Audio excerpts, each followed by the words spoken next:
الرحمن الرحيم الحمد لله رب العالمين والصلاة والسلام على رسول الله وعلى آله وصحبه أجمعين رب اشرح لي صدري ويسر لي أمري واحلل عقدة من لساني يفقهوا قولي.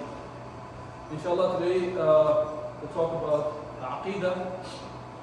As usual, I try to do a little bit of briefing from the previous week's talk, and then we'll try to connect it to every week's talk, inshallah, from now on. Last week, first I'll talk about last week's summary of the talk, quickly, briefly, and then I'll talk about what Quran, Allah subhanahu wa ta'ala said in the Quran regarding the Aqeedah or thinking in the Aqeedah specifically. Just quickly, I will go over some of the verses from the Quran, and then we'll talk about just the thinking itself, and then a little bit about creation of Adam alayhi salam, and then something about something undeniable, the reality of life. And that's something actually that just happened. I was just driving down there. Let me get this one. And also talk about man's greatest questions, and how to solve them. And then from there on, inshallah, we'll try to get into the part of the crux of the Aqeedah itself. And last week somebody asked me the question was, what is the Aqeedah? And I gave the answer maybe vague for the brother at that time. To make it much simpler, Aqeedah plays the role of a base or a basis for everything we do.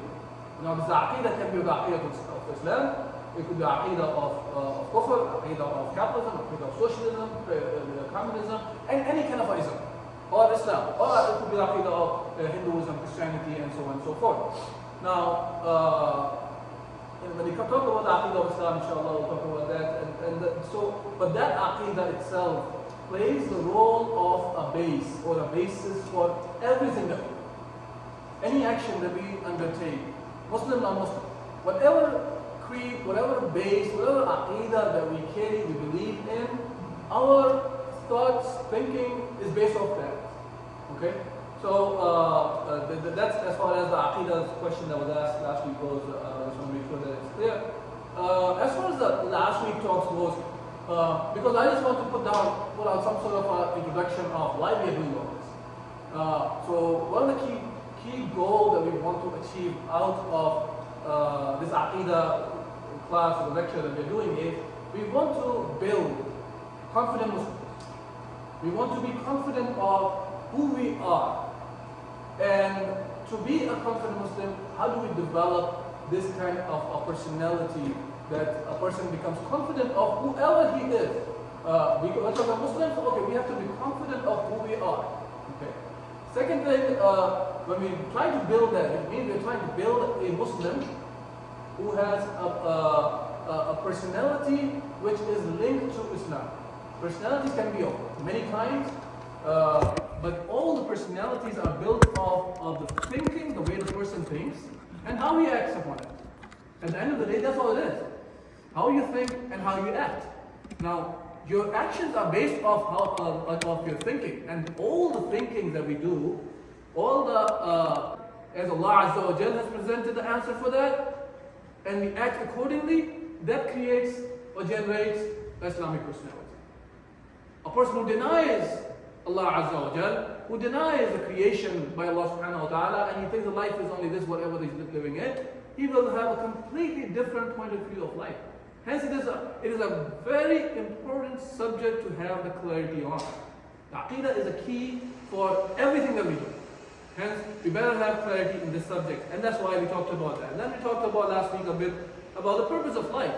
What is the purpose of life? And this purpose of life is given by the Aqeedah as well. Okay, so hence it all goes back to the Aqeedah, but at the same time we want to understand that what is the link to all these questions and everything. Now, when it comes to the Quran is filled with the verses that is talking about the creation of the heavens and the earth, or everything Allah has created. And Allah is, you find them in the verses that are talking about the ones which are related to the Aqeedah. Allah is expecting us to think, use our mind. So mind plays a critical role, one of the most important role in understanding the Aqeedah of Islam, and in general to comprehend that we are the creation of the Creator, and the Creator is Allah Azza wa Jal, and He has sent messengers, and Muhammad Sallallahu Alaihi Wasallam was the last messenger, and He sent the message of the Quran with him. But that all has to be synced into us. We have to believe in that. It's not just out of nowhere. Allah Azza wa Jal says, "Inna fi khalqi samawati wal ard wa ikhtilafi al-layli wan nahari li ayatin li ulil albab." These kind of words you will see everywhere. For example, li ayatin li ulil albab. Allah subhanahu wa ta'ala is saying that indeed in the creation of the heavens and the earth and the changes of the day and the night, there are signs for the people who think, signs of people who do the reasoning. As Allah subhanahu wa ta'ala, فَلَا يَنْظُرُونَ إِلَى الْإِبْلِ كَيْفَ خُلِقَتْ وَإِلَى السَّمَاءِ كَيْفَ رُفِعَتْ وَإِلَى الْجِبَالِ كَيْفَ نُصِبَتْ وَإِلَى الْأَرْضِ كَيْفَ سُطِحَتْ فَذَكِّرْ إِنَّمَا أَنْتَ مُذَكِّرٌ. So here Allah is again talking about the same thing. When Allah is saying, أَفَلَا يَنْظُرُونَ إِلَى الْإِبْلِ كَيْفَ خُلِقَتْ. Don't you see, don't you think, another seeing is not looking at the camel, it's just by looking. It's more of a sight with pondering, with thinking. Just looking at the creation of the camel is enough for the people to conclude that there is a creator. And we find Allah subhanahu wa ta'ala is giving different examples when it comes to bringing the people back to comprehend that there is a creator, and the creator is Allah Azza wa Jal. Allah is challenging the mind in the Quran with different examples. The camel example may have no clue for the people who are living in Chicago. They would not comprehend that. But the people who are living in the desert, right away, they can think. And the people who are linked or think about how the skies are there, how the planets are created, how the stars are created. For them, this idea in the Aqeedah Session, that's a trigger for them. They start thinking about it. And that takes us to the Creator automatically. Or how Allah created the sama, the heaven, how Allah spread the earth, how Allah Azza wa Jal has installed the mountains. All those things triggers the thinking process in different mentalities, different personalities out there. But these verses are filled with it. Okay, now, the thing is, a person who does not believe in the Quran, for him, this is what the Quran is saying. Why should I believe in that? What the Quran is saying. See, the Quran that is talking about all those things is actually making people think. There's a thinking process is the one that has been triggered by the Quran. When Rasulullah sallallahu alaihi wasallam, who lived among the people of the Mecca for 40 years as a regular person, yes, regular but in the sense of he was already a personality that people loved. People were aware of his akhlaq, his manners, his honesty, his truthfulness, all those things. And he was a unique person among them, but he was a human being. He was living as a human being among them. And suddenly, he come out and say, oh, well, he's a messenger of Allah now. After living 40 years among the people. How do you tell that a person who lived for 40 years and now he says he's a messenger of Allah, how do we know he's saying the truth or not? Because it can happen at any place. And we know, in the time of Rasulullah, there were people who proclaimed to be prophets, the false prophet.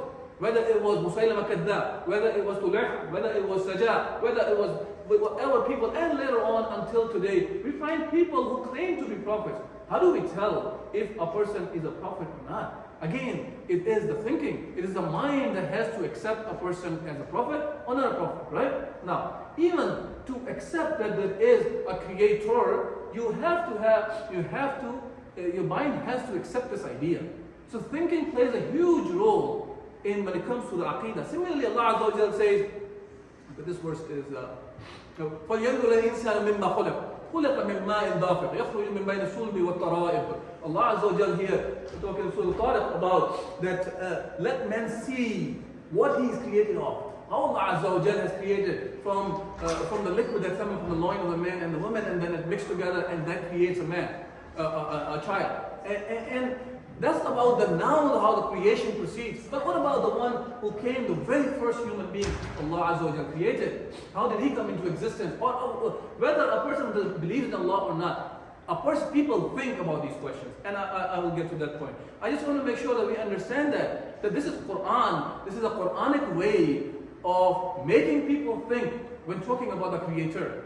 When talking about believing in Allah Azza wa Jal, when talking about believing Muhammad Sallallahu Alaihi Wasallam being the messenger, when talking about believing in Quran, the word of Allah, Allah is the one in the Quran also challenges the mind. And not only that, Even when we talk to a non-Muslim today or a Muslim who is trying to understand why am I a Muslim, just because I was born in a Muslim family, but he has to go through this process of thinking.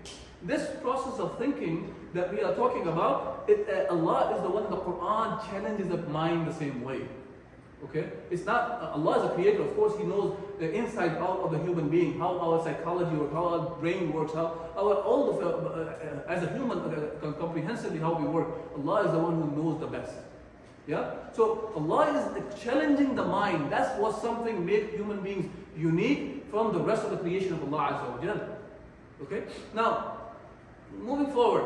Now these ayat that we hear, إِنَّ فِي خَلْقِ السَّمَاوَاتِ وَالْأَرْضِ وَاخْتِلَافِ اللَّيْلِ وَالنَّهَارِ, for example. Or even when we hear about a new baby is coming into the world, or people are leaving the world, we see so much sometimes, in general, that we take it for granted. We take it for granted. And we don't see sometimes the amazing signs that exist in even these small things. Even looking at ourselves, there are so many signs that we have that it is amazing. I mean, how many, is there anybody here for biology or what do you call that, bioengineering? Biology, bioengineering, or any of those things that are related to humans. There's a brother I was reading about, he's from UIC. He has come up with, I think it's called, his company's name is Psionic or something, an arm, we call robotic arm. Yeah? And you can hook it up to a person's body and he is able to grab the things and all those things after that. Look, for a human being, it took so much research, and it's not his work right away. Of course, there's a lot of years and years and decades of work people done prior to that, and able to make an arm and a human being become, oh, wow, what an arm we created. Well, we are carrying those arms on a daily basis that can do much better things than those arms that the humans are creating today. And we get amazed by that. But look, keep looking at certain things. Sometimes we tend to not see the ayat, tend to not see the signs of the Creator. Only thing we have to do is think. The moment we start thinking, and this is what I'm talking about, whether I'm talking about psionic arm or something, or you're talking about even the way this information is conveyed from this laptop to this, what is it called, projector. There is a lot of science and there's a lot of work has been done. But on a human basis, we appreciate all the people who have done this for mashallah, and hence they get highly paid for the work they're doing. What about the one who have created all those things? Amazing things out there. And the thing is, sometimes we tend to lose this thinking, and we are not able to see the signs that Allah has created in the things, right? Okay.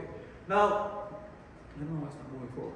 Okay, I'm going to move forward now. So when it comes to thinking, it's important for us. Allah is challenging the thought process for us, so we should know what is thinking. What is the thing that makes us such people that Allah Azza wa Jal, after the creation of Adam alayhi salatu wasalam, He asked the malaika to bow down to this Adam alayhi salam. What is that thing that Allah created in Adam that Allah commanded? And it's not the issue of we are going to extrapolate in our mind, oh Allah, this was illah, this is the reason behind Allah subhanahu wa ta'ala creation of Adam. The thing is what we see and we observe, Adam was created, Allah asked the malaika to bow down. This is something we know of from Quran. Now, why is it that? And even on a human basis, we know what is a thing that makes us unique. We have to think about that aspect of it, right? Now that is the thinking, the mind. And when it comes to thinking, it is important for us, there are certain things, we have to some basis, because I am trying to have some building blocks here. To get to the point where we say, okay, we believe in Allah because of this. I can conclude this, I can prove it rationally, reasonably, and with the full conviction the existence of Allah subhanahu wa ta'ala. But for that, we have to have a right way of thinking. We have to know what is thinking when we say. Sometimes what happens is, we know that there are people out there who can worship animals. Yeah? The same animal the human can control. Same animal in some cases, they can sacrifice and they can eat them. But there are people who are worshipping those animals. There are animals who they're not eating, but they are probably otherwise they harm them, that they start worshipping those animals. Like people worship cobra, people worship cows, people even worship humans. We know that for example, when Isa alayhi salam is referred as the God. When Allah subhanahu wa ta'ala mentions about Uzair, peace be upon him, as another son of Allah that some of the people took him as. Now, how can a human be a God? Or how can an animal be a God? Or how can our own desires be gods?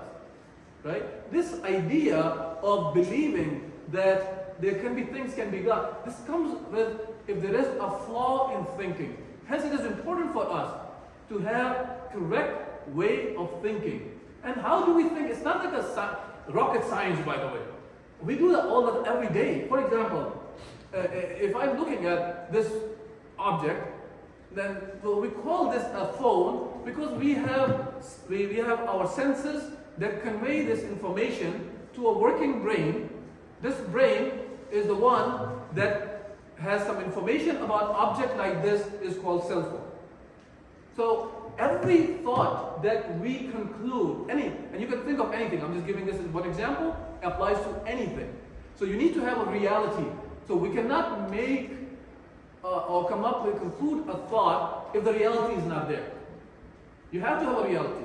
You have to have working senses, whether it's sight, whether it's taste, whatever senses Allah has given to us, those senses have to be there. And those senses convey the message to our brain, and then brain concludes with the previous information what the subject is. Now, I just asked about the bioengineering. Anybody had computer science or data science or computer engineering here?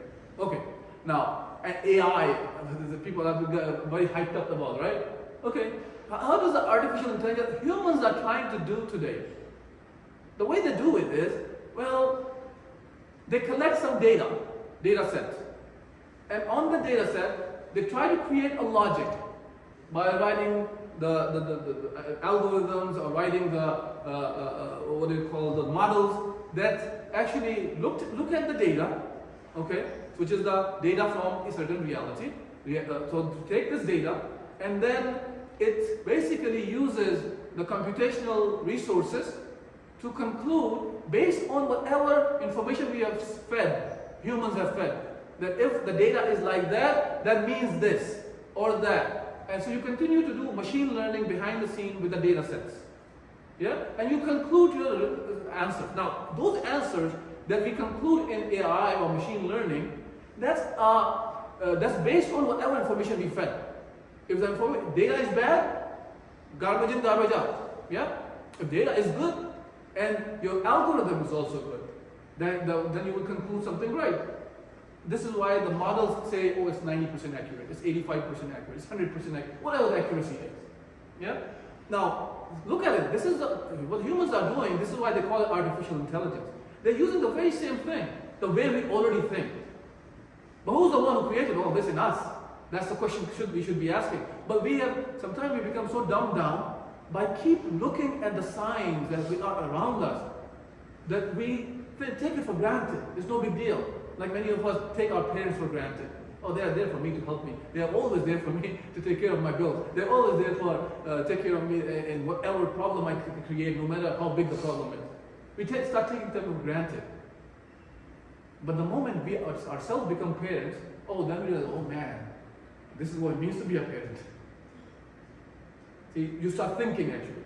Your thinking started now. Same way, about all those things that we're seeing, the sign, if we think, then we are able to conclude. But now, how did the question is, okay, about the creation of Adam alayhi salatu wasalam, the first human beings, how he came, forget about the first human being first. Let's talk about us as human beings. How do we think? For us, when it comes to the information that we carry, it is coming from our environment. Yeah? A baby is born, you're born in the United States, doesn't matter, it's brown, black, yellow, whatever color it is, people are speaking English, he starts speaking English. Even though in the house, until he grew up 3, 4, 5 years old, he was speaking Urdu, Arabic, whatever language he was speaking, the moment he's exposed to the rest of society, he starts speaking those languages as well. So environment feeds in this information. So humans in the basis, from the beginning, they are able to absorb the information. This thing humans have. Now, very same baby, you can take a Desi baby, you can take an African baby, Arab baby, you take him to different parts of the world, they will start speaking language people are speaking there. Yeah? Brother, he lived there for a year in Maghreb. So he's able to speak. He says, Maghrabi Arabi. Well, Arabi is Arabi, I understand there is different dialects. But you start speaking the language over there. Yeah? and you retain it as long as you practice it, or you may lose it and sometimes you catch it back and start using it again. But the point here is, us as human beings, we learn from the environment. The question comes in, okay, well, this environment is fine. What about the first person that was created, that came into existence? I'm not even getting into the point of evolution or Allah created. We understand as a Muslim believer, Allah is the one who created Adam alayhi salatu wasalam. Even the ones who come up with the concept of evolution, they have to answer this question. Where did this information come from? For the first human being. Today we learn from our environment, people are there. What about the first one? And Allah tells us about that in the Quran. When Allah says, وَإِذْ قَالَ رَبُّكَ لِلْمَلَائِكَةِ إِنِّي جَاعِلٌ فِي الْأَرْضِ خَلِيفَةً. Allah subhanahu wa ta'ala is saying, I am going to the Malaika, I am going to create my Khalifa, my viceroy on the earth, the one who will follow my command, implement my commands of Allah. As Imam Qurtubi is explaining this verse, saying Khalifa here means the one who rules by the commands of Allah subhanahu wa ta'ala. Adam was sent to the world to live by the commands of Allah subhanahu wa ta'ala. That's our purpose of creation, we know that. Then Allah subhanahu wa ta'ala said, قالوا أتعجل فيها ما يفسد فيها ويسفك الدماء ونحن نسبح بحمدك ونقدس لك قال إني أعلم ما لا تعلمون. Malaika said, oh Allah, are you going to create something? Who's going to create a fasad, corruption on the earth? Who will shed the blood? Allah says, no. قال إني أعلم ما لا تعلمون. What I know you don't know. Then Allah subhanahu wa ta'ala وعلم الآدم الأسماء كلها ثم أعرضهم على الملائكة فقال أنبئوني بأسماء هؤلاء إن كنتم صادقين. Allah subhanahu wa ta'ala says to Malaika, okay, fine, if you think this way, let me show you.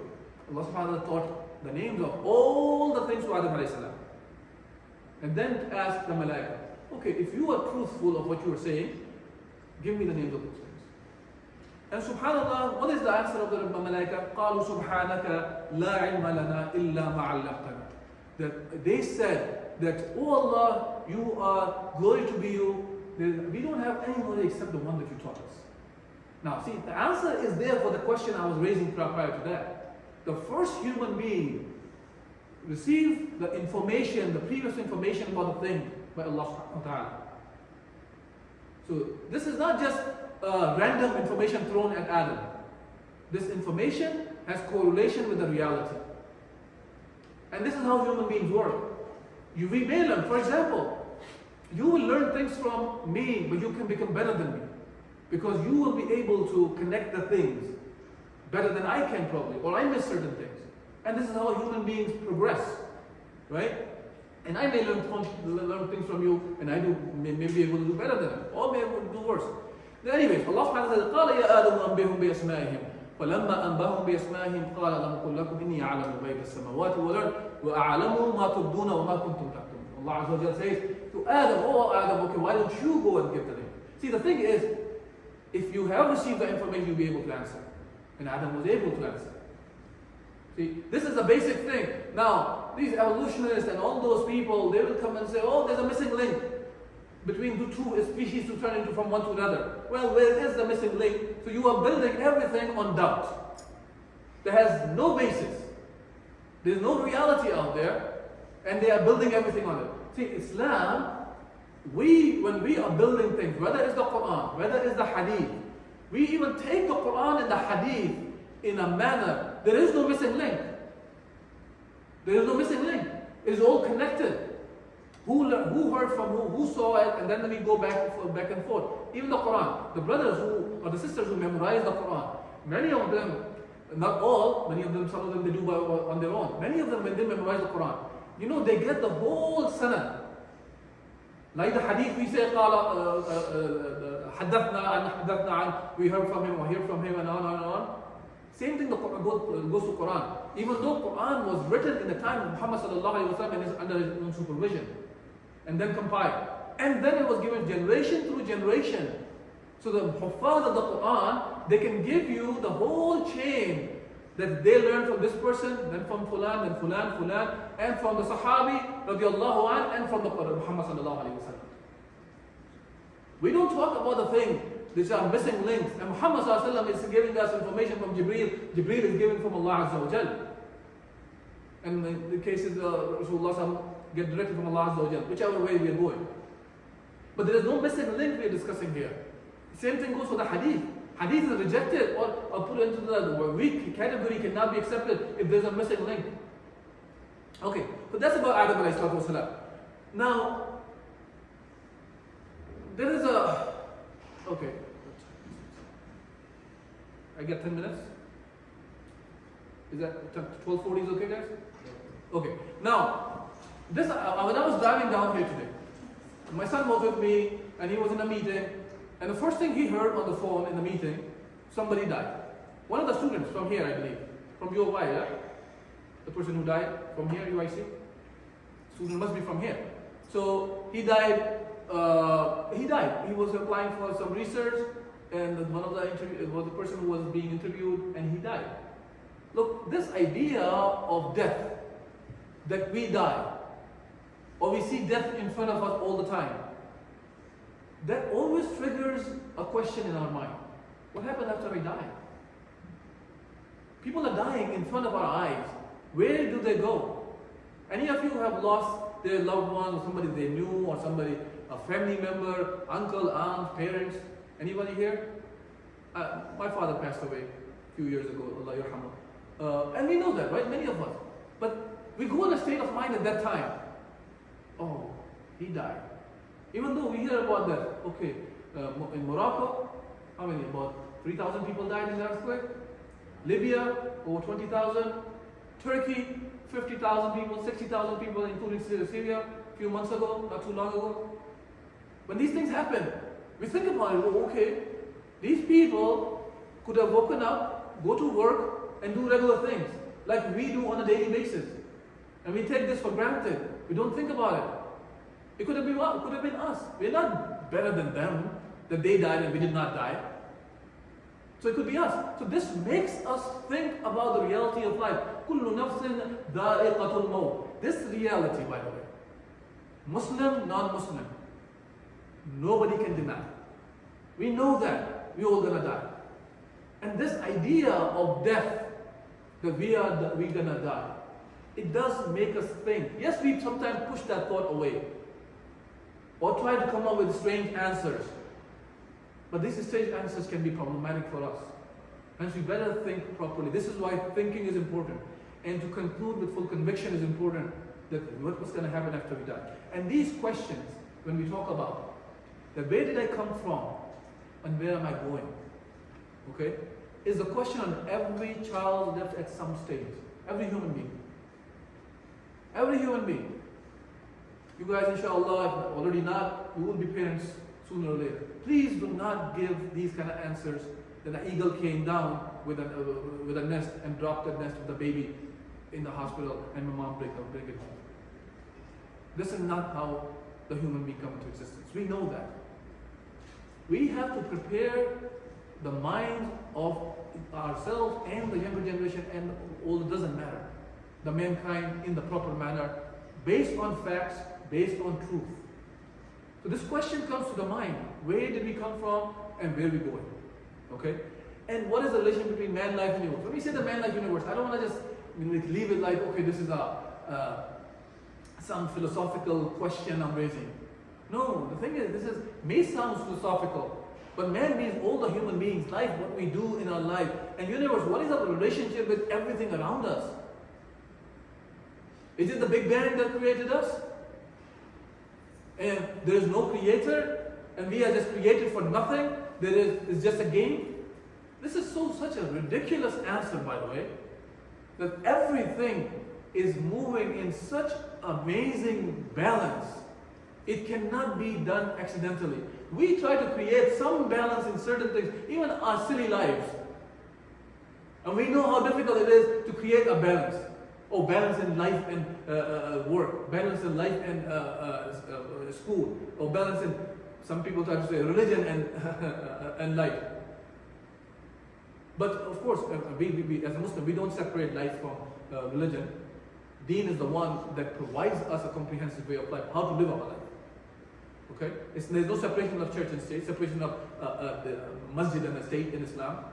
Islam is a comprehensive way of life that tells us how to live our life comprehensively. So Deen is the one that drives The whole life of ours, no matter what we are doing. Okay? Now, what is the link between life and what before life and what is after? Meaning, who created us, and after we die, what happens to us, and what am I doing in this world? You know, I teach in Saturday school. Any of you have been to Saturday or Sunday schools here? Okay. Most of the kids, when they go to Saturday and Sunday schools, and probably you can testify, they are in a very bad mood. We were already in school for 5 days, and now the parents have pushed them to Saturday or Sunday school as well. Right? And then you have to, and the question they ask is this: why am I here? I'm not joking. The kids have told me, why am I here in this Saturday school? And I explained to them, look, this 3, 4, 5 hours that you spend in a Saturday, you ask this question right away: why am I here? Have you ever thought about it? Why are you in this world? The whole life that we're living in? And yes, we do. And now we have to go back and evaluate. How did we answer that? And the way we answered that question, that actually molds our complete life.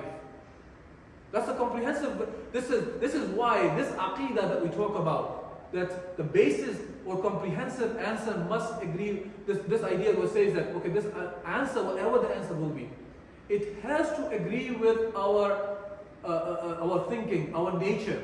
If it's not, then we are always will be questioning what we have. If we are not convinced with the answer, who the Creator is, what's going to happen after we die, and what is my purpose of life, then we will always be questioning, always be making compromises here and there, left and right, or have gaps in our lifestyle. We do something good, then we do something bad. Even though this is okay for a personality, I talked about last week as well. People make mistakes, but return back to Allah Azza wa Jal. Ask for forgiveness, go back. But that should not be a norm. That should be outlier in our life. If we make a mistake, it should not become a norm for us. But these questions have to be answered. So some of the things I mentioned here, I will go in more detail in coming lectures, inshallah. I don't want to go into too much time. I don't want to take too much time. But let me go through this. There has to be some ground rules for answering this question, because the answer to that is the Aqeedah, by the way. Islamic Aqeedah or Kufr Aqeedah, doesn't matter. And our lifestyle will be based on that. Hence, we better have correct understanding of this Aqeedah that we are discussing here. Okay, and as I mentioned last week as well, I am not going into this direction of talking about those detailed studies of the Aqeedah, or Aqeedah Tahawiyya, Wasatiyya, Jabriyya, Ashariyya, and all those things that you hear all the time. If not, that's fine. But the basis of the Aqeedah has to be clear in our mind first. Then you go into those detail and learn those things as well. That's fine. But understand this basics first. The basics in a manner that we are convinced with what we are believing, what we're saying. I'm 100% sure. It's not the conviction cannot be, I'm 90% sure, I'm just keeping that going with Allah, because what if Allah exists, I'll be doomed, hence I better believe in Allah. This is not the way the Aqeedah works. It should not be the way it should work. If we think this way, then we will be making compromises. And see, I use the word compromise in a negative connotation. See, we have started using this or society uses the word compromise in a manner as this is the trademark of the great personality. In reality, it's not. It's a weakness. Because if you know something is right, and you know other thing is wrong, to meet in the middle is not only that you have done something wrong to yourself, but you have done wrong to the person who is following the wrong thing as well.